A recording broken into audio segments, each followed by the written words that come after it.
Signarama.com. They are located in West Columbia, and they are Gamecock owned and Gamecock operated. Matt Vaughn, one of the great Gamecocks in the Midlands, as a matter of fact. If you need anything, that's where you'll want to go. That's where South Carolina goes. Signarama.com. Built by the Barndo Company, or the Barndo Co is what they're called. If you'd like to build your dream home in the Carolinas, in Georgia, or in Tennessee, you can do it for as low as $160 per square foot. And we're always served by Chicken Cock. Chicken Cock bourbon is just fantastic, and it was very, very tasty over the weekend as well, watching the Gamecocks take down the Gators on Saturday as they continue to run possibly towards an SEC regular season basketball crown. We'll get to all of that in just a little bit. South Carolina falls swept this weekend by Clemson on the diamond. Unfortunately, a pair of one-run games did not go their way. We'll talk plenty about that. The Combine and its results as well for 5 Gamecock football players who performed over the last few days. We'll get to that and much, much more. JC will join us in just a little while as he is running kind of simultaneously with Mike Morgan on JC and Morgan, and they are hosting Ross Dellinger today from Yahoo Sports. So we'll bring our Ross Dellinger to the plate, or our version here from the BigSpur.com, John Whittle, who's been kind enough to step in a little bit early this morning and fuss and discuss. Phil is in the background. Don't worry. He's here, and he'll be in soon as well. Mike will join us in the 12 o'clock hour as well. But all that said, hey, John. What's going on, JB? Good to see you. Happy Monday to you. Glad you're working today and not making up a holiday.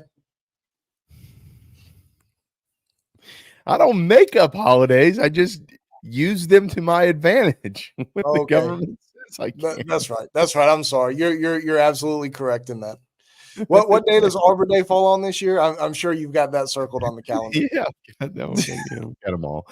But JC and Phil do too. JC and Phil do too. It's fine. Yeah. That's our company policy, dude. Can you take it off? Yeah. All right. Well, then let's do that. John, we'll start with the good. Carolina 82-76 over Florida on Saturday. It was, there were parts of that game where you thought the Gators, they're really good. They're really good. They're gonna. My hunch is they're going to do some damage in March. So you thought, if you get a couple of things that go against you here, Florida comes back down and pops a couple, this 6-7 point lead could look up and be 10, 13, 14. And Carolina just kept the answers flowing, and then eventually were able to take over the game, hold on, and win it in kind of a high-scoring affair for their liking generally and how they win games. 82-76, the final score from a raucous Colonial Life Arena. Yeah, and it was nice to see them come back. The crowd certainly helped that. Michi Johnson made big plays at the end of the game, like he hasn't necessarily done as much of here in the last month or so. I thought it was really good to see them come and win a game like that. That hasn't been necessarily their style of victory a lot of the year. They've been close, played ahead, and won.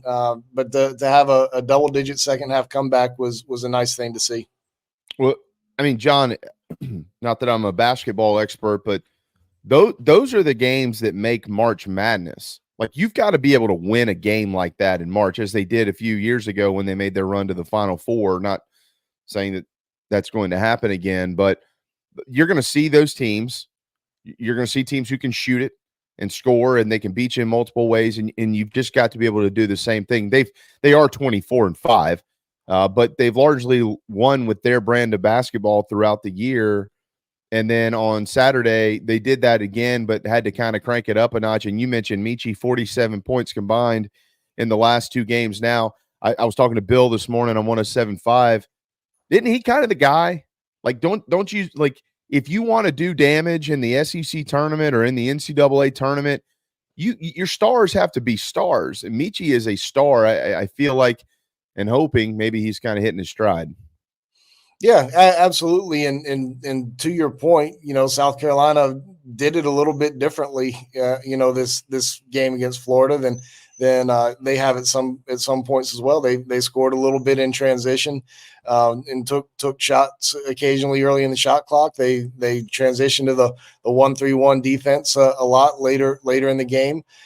So they made some adjustments that they aren't necessarily built on to win that game. So, but yes, guard play wins in March, and having Michi play like that, Talon Cooper is a guy who you need players like Talon Cooper to win in March.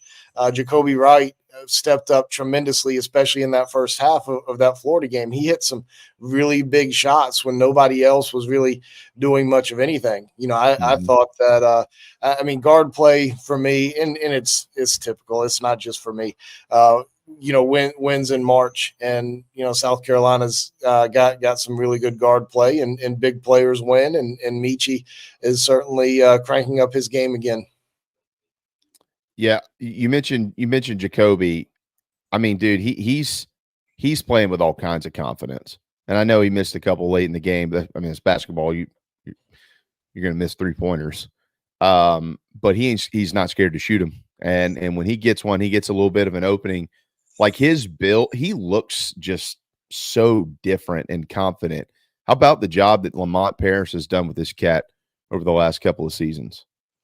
Yeah, I mean, so much is just getting guys in the right spot and accentuating what they do well. And I think Jacoby Wright can play point guard, and he does that at times for South Carolina. But prior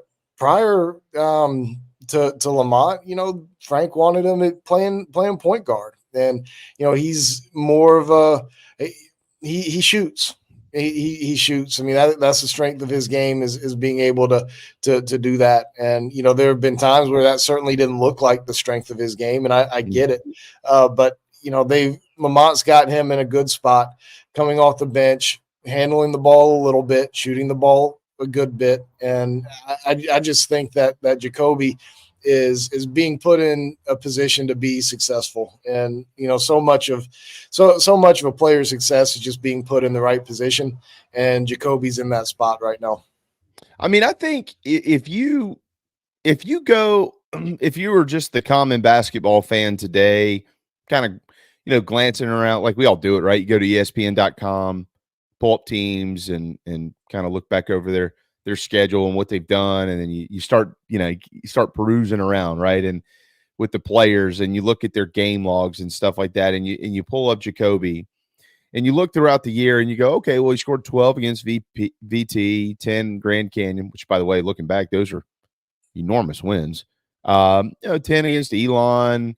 There's a point to this. 11 against Missouri, 14 against UK. Wow, man, 14 against UK. 11 against Missouri, didn't score in double digits again until on the road at Mississippi, 10 points there, then 16 against Florida. Certainly the Florida and Kentucky games stand out, 30 combined points off the bench in those two. But you look at some of these other box scores, and unless you watched the game and had some context behind it, you probably wouldn't know. 3 points against Ole Miss, 3 points against Tennessee. But where he hits some of these shots, John, like when they need a shot, he seemingly finds the bottom of the net. And I'm not so sure that they're not 3, 4, maybe 5 wins shy of where they are now without some of these shots he hit in the times and at the times in which he hit them. Yeah, I mean, I think that's certainly fair, and he has hit some big shots, and but there've been a lot of guys who have stepped up in key moments. But this has been really a good team from top to bottom. You've had different guys step up in different moments. Zach Davis being one of those guys, whether it's offensively or defensively. Zach Davis has been in on some big moments. Josh Gray has been on some big moments. There's so much good on this team. So many guys have been so integral to their success, and that's kind of the way it's needed to be, because we talk about Michi being a star. There aren't really a whole lot of stars on this team, and if you were to poll people outside of South Carolina, like who are who's the South Carolina's best player, you'd probably get several different answers, and some probably wouldn't have a great answer for you. So I don't know that Michi has necessarily reached star level outside of teams that, pay really close attention. Especially because, the SEC season has been, I don't want to say pedestrian, but it hasn't been, starstruck. He was one of the top scorers in the league early on in the year and coming into SEC play, but he's not there anymore. So, I think that a lot of guys have really contributed to what this record is right now, and it's been a very balanced team with different guys being kind of the key guy at different moments. John Whittle, the Big Spurs, 11-15, March 4th. We're into March. South Carolina's talking about winning the SEC championship. You mentioned Zach. So what's Lamont doing here? Like, is he bringing Tony Annan in for practice? Or like, Zach Davis has lots of interest in kicking as many basketballs as he possibly can in the passing lane. Are they coaching that? I mean, he's doing some ballerina stuff out there. Have you noticed? I have. I noticed that this past Saturday more than I ever have before. So, I guess that's a little bit more part of his own defense than it would be with playing typical man.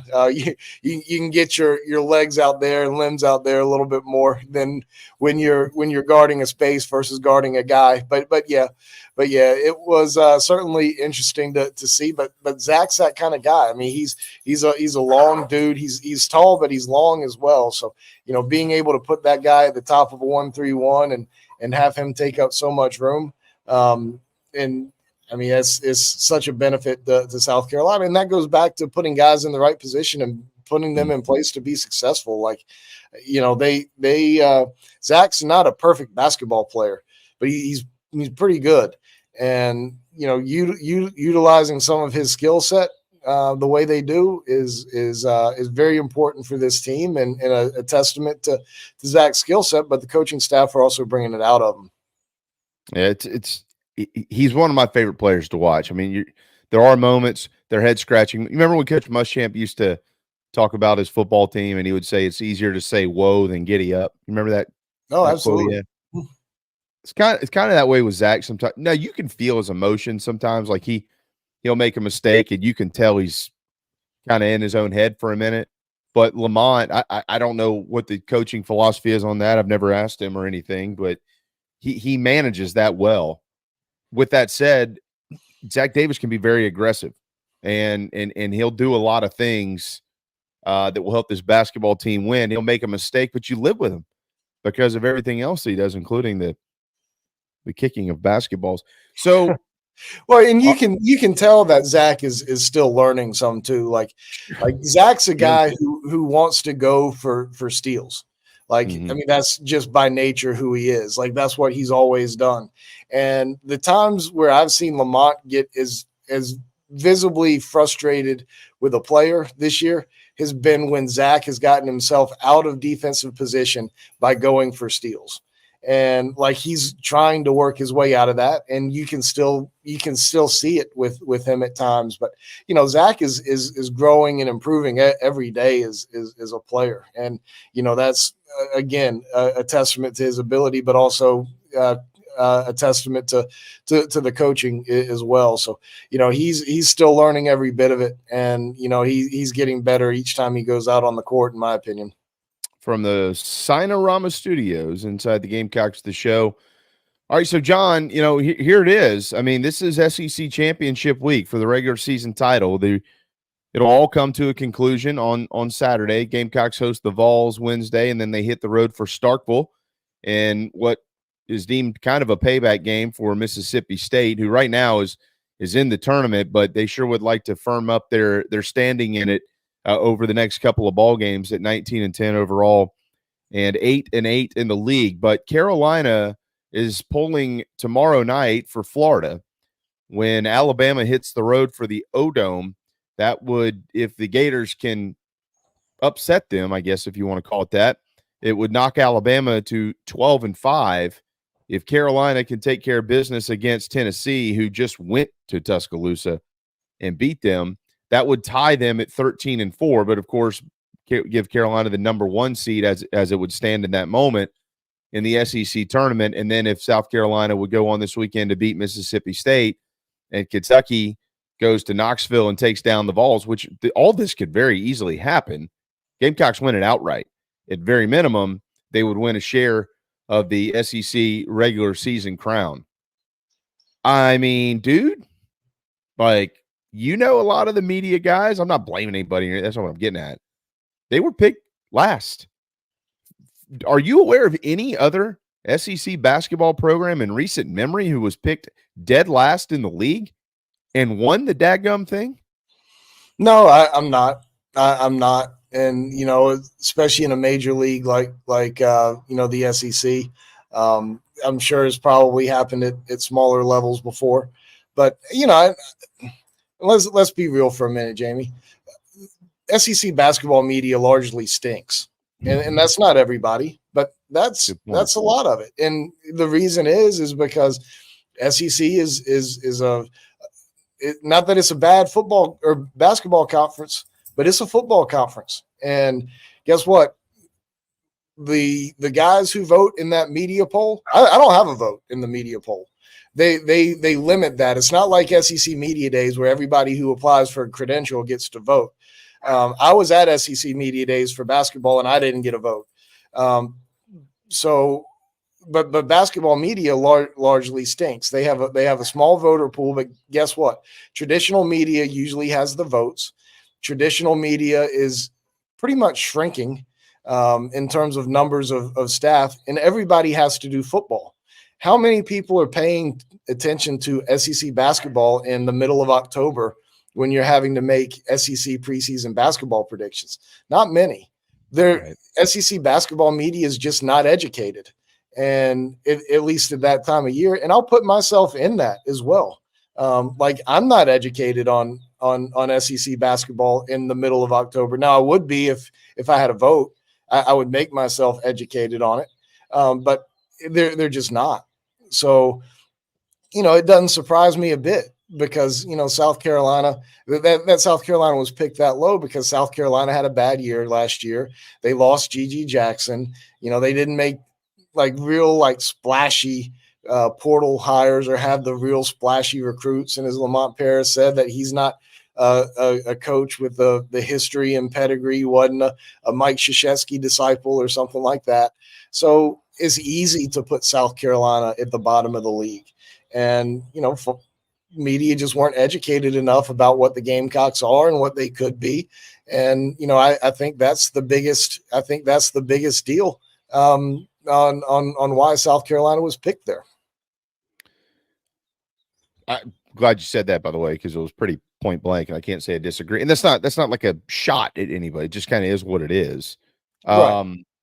So with all of that said, the game coming up Wednesday, this is the biggest game for men's basketball in Colonial Life Arena since ever. Can you remember a Colonial Life Arena? No. I mean, this is the biggest game, certainly for men's basketball. I mean, it's got to be about the biggest home game in men's basketball history that I can think of. In my lifetime, probably. Yeah, I mean, especially when you consider the circumstance of South Carolina, supposedly not being good, and then competing to play for an SEC title. There have been a lot of big basketball games and a lot of good ones, but the build up for this one and what's at stake, there haven't been many that would even be in the same conversation as this one, right? I'm not a historian. JC knows all this kind of stuff inside and out. He can probably rattle off a game in 1987 that was huge for Gamecock. I don't know. I don't know. And so that's not me in terms of being able to have that kind of recollection. I mean, I think the game at Kentucky back in 97 on senior day, when you're playing for an outright SEC championship, I mean, that's a huge game. But at the same time, if you lose, you're still SEC champions. You're still hanging a banner. It might be co-champions, but you're still hanging a banner that says champions. I mean, that's one that comes to mind, but that team was supposed to be all right. Like, that was an NIT team the year before. That team was supposed to be pretty good. I mean, this team was not. And for them to be where they are now, I mean, it's got to be one of the biggest games, if not the biggest game in program history. Yeah, I mean, you're going to have. I don't think the Vols will move up in today's rankings because everybody won in front of them. Maybe they deserve to. I don't know, but they won't. So there'll be a top 5 team coming in. South Carolina is at minimum in the top 20. There were some losses in front of them last week, so maybe in the top 50. Could be a top 15 matchup at the CLA. But I think one of the things that also gets lost in a lot of this conversation, no disrespect at all to previous teams. I know there was a big game in Darren Horn's first year, I think, with Tennessee, if I remember correctly. For the SEC Eastern Division champion. Mm-hmm. Yeah. And Vols walked in and walked out with a 16-point win. And then you mentioned 97, and then there really just hasn't been anything else. I mean, big games, nothing of this magnitude. But I think what takes the cake with this too, though, John, is the league. I mean, I just, this league has just never been better. I mean, to firm that point up, if I made this statement, Tennessee, South Carolina, Alabama, Auburn, Kentucky, and Florida, the top 6 teams in the league by record right now, all have a chance and a good chance. I'm not saying they all will be, but all of them are good enough to be playing on the second weekend of March Madness, if not the third. Would you disagree with that? All those teams I just mentioned? Yeah, I mean, I would. The SEC is better than it's ever been, in my opinion, as well. And, I think that there are some – I think this SEC tournament could be really, really fun and interesting to watch because I think there are a lot of good teams in that 6 to 10, 11 range that can pop up and beat somebody and win the thing. I think the league is deep. I think it's kind of beating each other up at times this season. It wouldn't surprise me to see a lot of success in the NCAA tournament this year by SEC teams because I think it was I think it's a really good year for SEC basketball in general. Yeah, and South Carolina's fighting to win the league. That's just crazy. I mean, it really is. It's not like they're 8-8, having a respectable turnaround season. They're fighting to win the thing, and they can. If they win 2 games this week, they at minimum will clinch a share of the regular season championship. And it's just really remarkable, John. I know we're up against a timeout here, and we'll turn our attention to basketball. But it certainly looks like that week off did what we thought it would probably do for this program, get their legs back underneath them, because since then they've played pretty darn well. Miles Studi, I was under the impression, certainly didn't want to say anything about it last Friday, that we wouldn't see him Saturday. We did not. I think, by the way, that's a large part of why Michi's taken something like 26 or 30 shots in the last 2 games. He's trying to recoup some of that scoring, and he has with 47 combined points. But would you expect an update on him that's maybe favorable in the next 48 hours before they tip off on Wednesday? I haven't gotten the impression that Wednesday is going to be the day. Now, I might be wrong, but I have not gotten the impression that Wednesday will be the day that he'll be back. He will be back at some point in time. We're just not so sure that it'll be that soon. All right, we'll slide to a quick timeout here, John. Carolina, Clemson washed out on Friday evening, played Saturday at Segra, and Sunday in the Upstate. Neither went the way of the Gamecocks, both 1-run losses. And South Carolina is back at it tomorrow. So we'll take a look at those 2 ball games and what's next for Gamecock baseball with probably the greatest guy who covers Gamecock baseball, John Whittle. Everybody hang tight. JC will be in a little while, and so will Mike Morgan as they continue to host Ross Dellinger over on JC and Morgan. So just hang tight for that. Hang tight for us as well. We'll be right back. SC.com, fire, smoke, hail, wind, water, mold, whatever damage it may be. Jeff Sturgis, not only does he maybe do some part-time work as a bouncer, just based on the looks of him, but he's also fantastic at what he does and owning the great RestoPros of the Midlands, and they will help you get through everything, including insurance issues, when it's time to file after disaster, they'll guide you through that process. It can be a pain if you've ever been through it, but these guys know what they're doing, and we are honored to partner with them, and they will present our coverage throughout the season of Gamecock baseball. John, speaking of disasters, a 0-2 weekend against that team from the upstate, their rivals Clemson, clipped them in a pair of one-run games. So I mentioned earlier, I was talking to Bill this morning, and everybody, look, when you get beat by your rival, everybody wants answers, right? And I'm not so sure that it's not just pretty simple. There's one line. They were combined 4 of 37 with runners on base, John. If they had 6 or 7 hits in those 37 ABs, you're looking probably at minimum a split, if not a sweep of Clemson. And that's still abysmal. 7 of 37 or 8 of 37 or whatever that may be. But that number included, take us around, what was that, 21 innings of baseball that we saw this weekend, and your thoughts on it. Yeah, I mean, if you're a neutral observer, you really enjoyed those 2 games. If you're a South Carolina fan, you hated both of those games. And, I get it. There's been a ton of negative reaction on the Big Spur towards the team, towards Kingston and whatever else. And, rivalries bring out those emotions. You get crazy excited when you win that series, probably more excited than you should. And you get crazy upset when you lose that series, and probably more upset than you should. And, South Carolina has not been great against Clemson under Mark Kingston, and really since Ray Tanner left in general.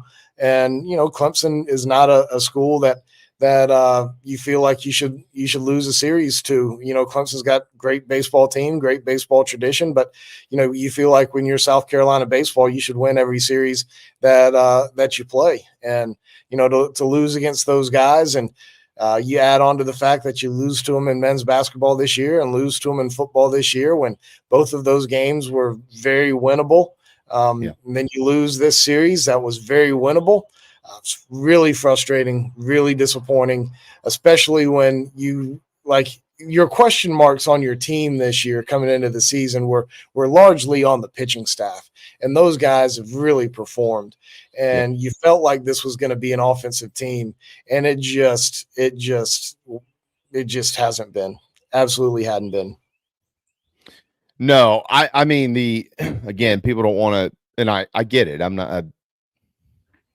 I see it just like everybody else does. People don't want to have to talk about it, but the solution is pretty simple. You got a bunch of guys who are capable of hit.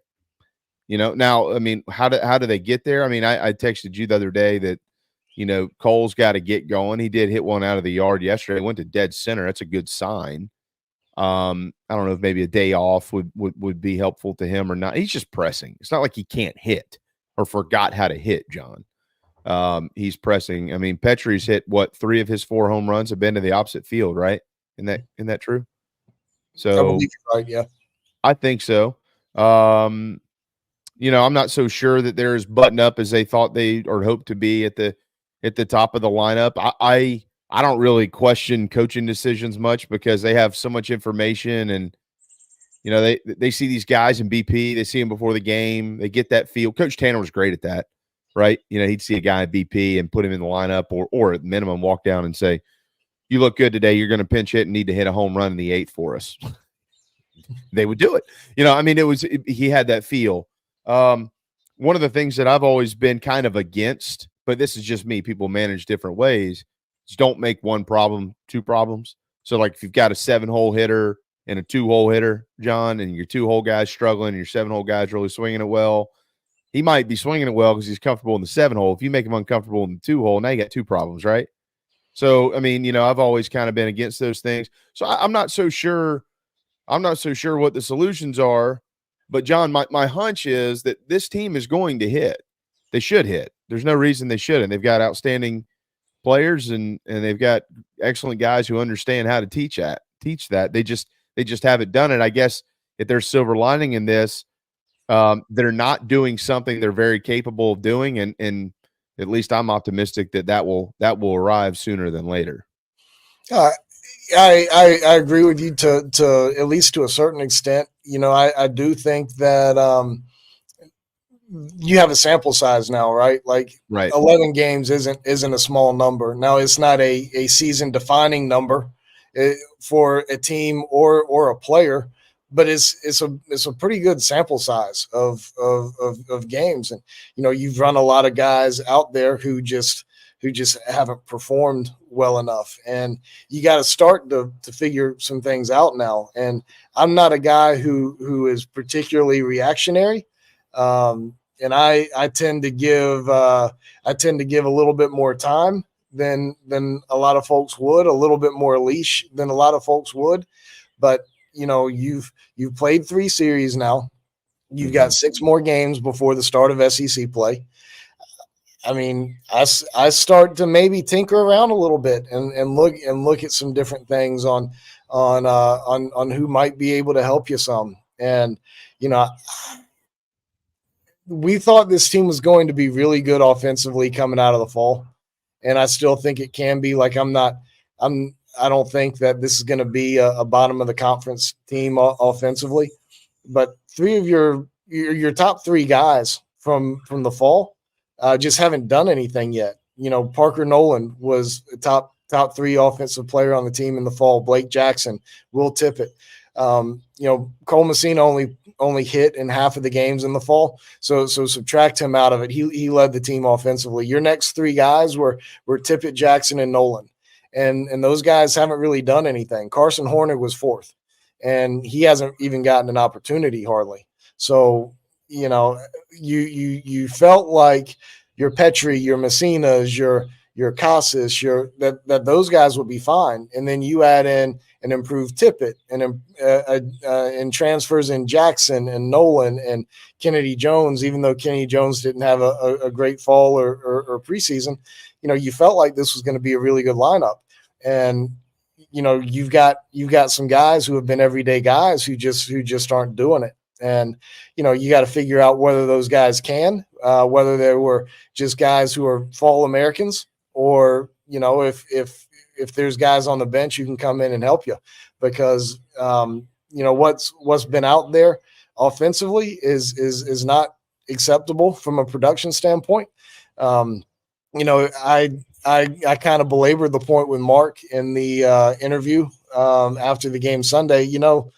This team hadn't really hit all year with runners on base. It wasn't just this weekend. It wasn't just 2 games. They haven't done it. And, it was pointed out to me later that, the team was hitting 275 going into the weekend and hitting 265, I think it was, with runners on. And that's not real far off, but neither of those 2 numbers are acceptable given the competition that they've faced. So, they've got to address some things offensively. They're hitting 257 now with runners on base. That's 12th in the SEC. They're 244 with runners in scoring position. That's 13th in the SEC. There's 4 teams hitting over 350 with runners in scoring position. South Carolina's hitting 244. There's 9 teams that are hitting over 300. Like, it's not good enough. And South Carolina is supposed to be an offensive team. Now, if this were a team that was relying on pitching and defense to win games, then maybe you swallow it and accept it to a certain degree. But this is an offensive team, and they haven't been an offensive team yet. John Whittle, it's 11:45 here on Inside the Gamecocks, the show, joined now by JC Sherbert as well at the Big Spurt. Yeah, so John, and again, we're all looking for answers and looking for solutions. I made this statement last week. We were talking to Lake on Friday, and I'm a big believer. And like when you're a team that draws a lot of walks like them, like they're coached and taught plate discipline and understanding the strike zone, as you well know. Don't expand it. Don't give the other guy more of an opportunity, whatever the case is. Once you get into better competition and teams that actually throw strikes and you're trained to hit the ball in the strike zone, I mentioned to Coach Lake, I thought that some of these numbers would start to go up the more pitches that they saw that they can hit versus being walked 9, 10, 11 times a game. But, I mean, it was proven this weekend while they did draw. What'd they draw, John? 12 walks in 2 games, 13, something like that? I don't know that number right off the top of my head. It was I know they 7. have 4 and 1. It was 7 in the second game, So and then 11. Okay. and 4 in the first. Okay, so 11. I mean, that's okay. Whatever, that's good. I think they got hit by a couple of pitches, but to your point though, like their best hitters are missing. Like you can't miss some of those. Like Petrie the other day, the ball he hit out of the yard to bring it to a 1-run game in the ninth. Yesterday, you knew they were coming right after him, right? Petrie did too. They're up 2 in the ninth. Like, and there's 2 outs. They're not trying to they're going to throw you a strike. And he was ready for it, and he hit it to right center field and hit the ball out of the yard. He didn't miss that pitch. But outside of that, they're missing a lot of them. And the strikeout numbers, once again, are really high. I'm not saying this is indicative of how the rest of the year is going to go. But you mentioned tinkering with the lineup and things like that. I don't know if that means they also need to tinker with the philosophy, because these guys are just too good for those numbers to be what you read off. I I agree with you. And the overall hitting philosophy over there is to shrink the strike zone, make the strike zone the strike zone. Right. There's no 2-strike approach. Like if the ball is a ball, you don't swing at it. If it's close, you don't swing at it. If you think it's a ball, and you're going to take some strikeouts looking in that way, but you're going to take some walks, and maybe that has guys turning into being too passive at times. I don't know, but that's the philosophy. There is if and the thought process behind it is if you start expanding the zone with 2 strikes, you're going to lose your plate discipline in general. You're going to start swinging at balls that are out of the zone. It's hard enough to hit balls that are in the zone. Don't swing at balls out of the zone, right? So in theory, it does make some sense. But you've got to find a way to hit some balls that are in the zone. Like these guys are too good to have the kind of numbers that they have right now. And I don't think they will. Like Cole Messina is not going to hit whatever he's hitting the entire season. Some of these guys are going to turn it up a little bit, and Dylan Brewer is going to come back down to earth a little bit. Like, I mean, it's just the way the game works. But they're on the whole going to have to be a lot better than what they've been so far against teams that are good, because they haven't been good against teams that are bad. Belmont might be okay. I don't think they're challenging for their conference title. Miami of Ohio stinks. Winthrop stinks. Queens stinks. Like the teams that they've played, they've stunk, and they've won some run rule games and whatever, but has largely been because of walks and a couple of home runs here and there, but they're not nearly on the same home run pace as they were last year. They haven't been hitting with guys on base. It's been a ton of walks, and they've got to be productive offensively at some point too, with barrel to ball contact, and that's not happening. It is not happening. It needs to happen in a hurry. The flip side of that, you mentioned the staff. I mean, it really, in my opinion, has been pretty impressive, honestly, John. I'm actually anxious to see what the future of Ty Good looks like in a Gamecock uniform. He hadn't really allowed anything all year. I mean, he got another inning out of him yesterday with 2 more strikeouts, no hits, no runs. He hadn't given up a run all season long. I thought that Eli missed a couple of pitches the other day, but ultimately he still looks like, a really good weekend guy. And Dylan had some unfortunate luck, but he still looks like a weekend guy. I know Roman would like to have a couple pitches back, but all those guys are really throwing well. The bullpen, I mean, Garrett Gainey just can't be enough said about this kid. He's got stuff. I mean, opening day, Phil will tell you, I watched him throw to the first hitter he faced all season, and I said, if this kid can command the strike zone, he is going to be dangerous, like dangerous.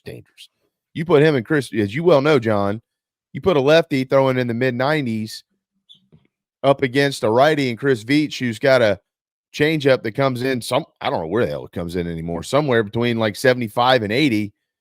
You can be dominant if you've got the lead from the 6th, 7th inning on, if you have to go to those 2 guys.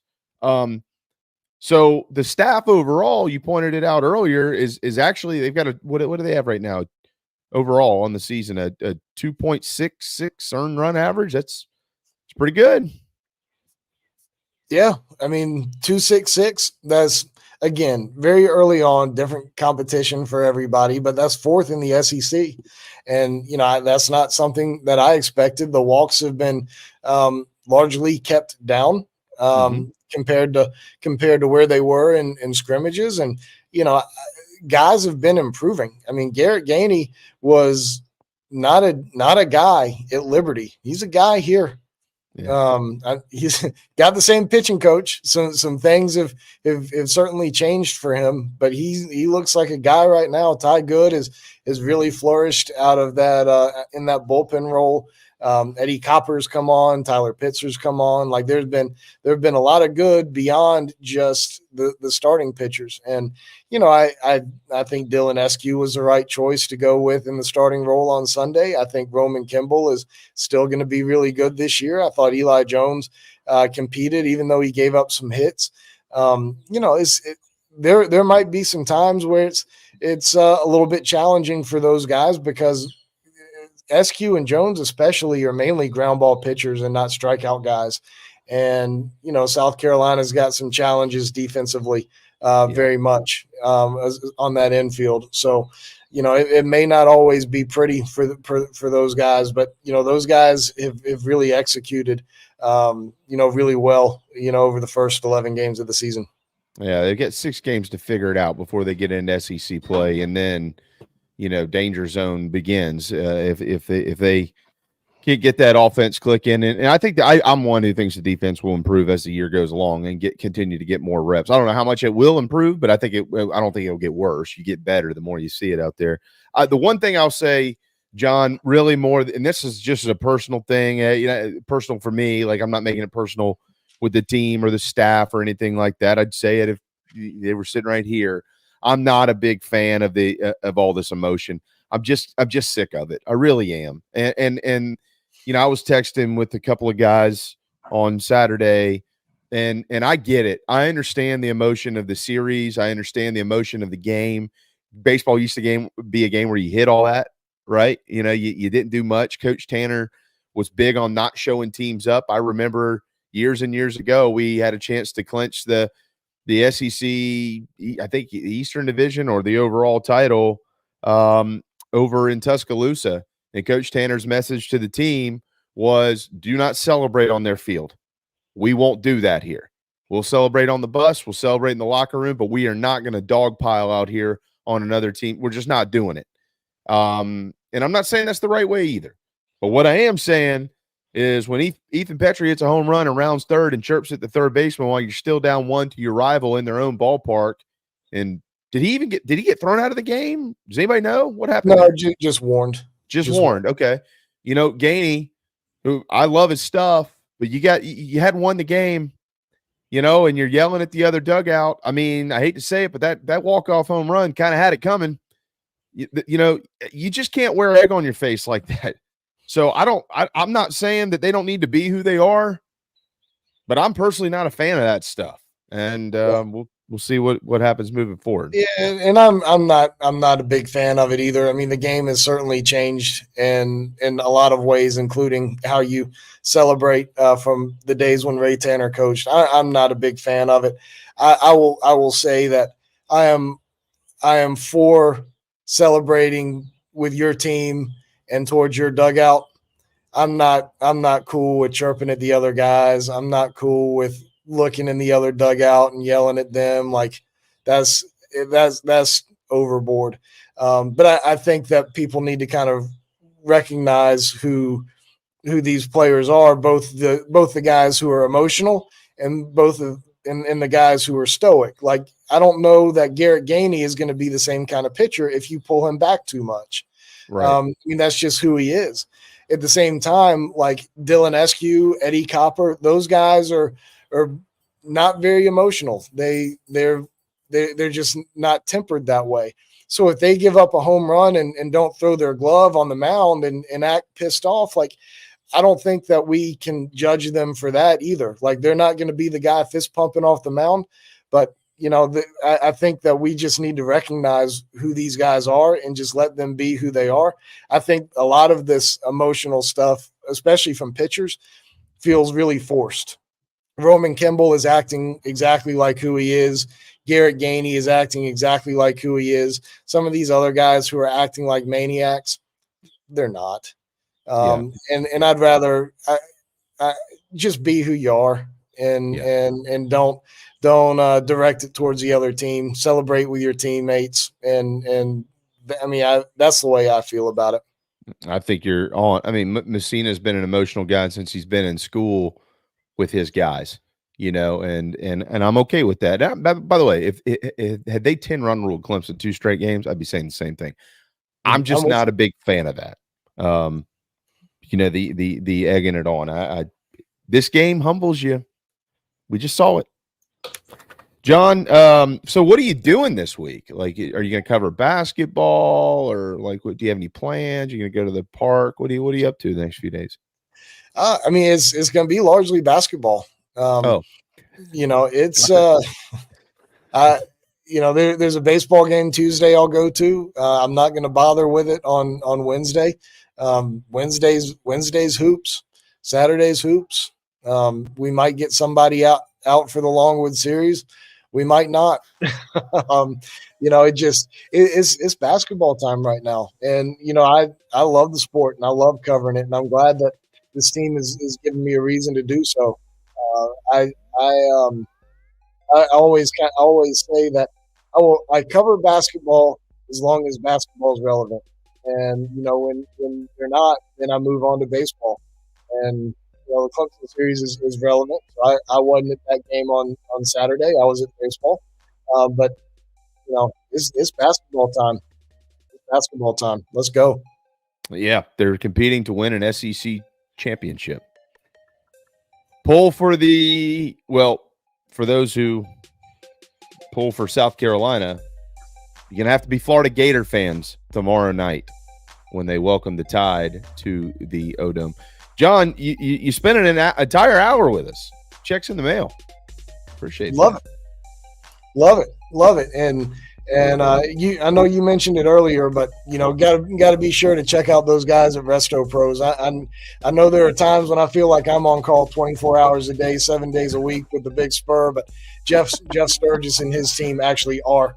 So check out RestoPros of the Midlands if you have to. Hopefully you don't have to. Hopefully you don't have that fire or have the flood damage or whatever. But if you do, RestoPros of the Midlands, 803-493-0170. Jeff Sturgis and the guys over there. Absolutely. Jeff Sturgis, John Whittle on call 24/7 there when you need them. John, have a great week, man. Hope it's a lot of fun. You might be writing about an SEC crown on Saturday. That would be something. That'd be a ton of fun. And hopefully my second trip to Mississippi in 3 weeks. So was it there for Ole Miss a couple of weeks ago? Should be there this Saturday for the Bulldogs in Starkville.